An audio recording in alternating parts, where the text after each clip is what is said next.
एक जंगल में एक ताकतवर शेर था जो रोजाना बहुत से जानवरों को मार डालता था। परेशान होकर जानवरों ने तय किया कि वे रोज एक जानवर शेर के पास भेजेंगे। एक दिन खरगोश की बारी आई, जो जानबूझकर देर से पहुंचा।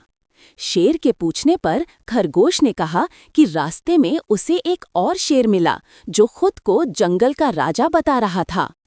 गुस्से में शेर ने खरगोश से उस दूसरे शेर को दिखाने को कहा।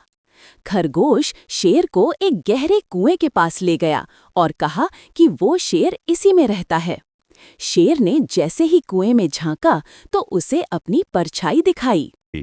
उसने समझा कि यह दूसरा शेर है और गुस्से में दहाड़कर कुएं में कूद गया और डूब गया। इस तरह चतुर खरगोश ने अपनी अक्ल से जंगल को शेर के आतंक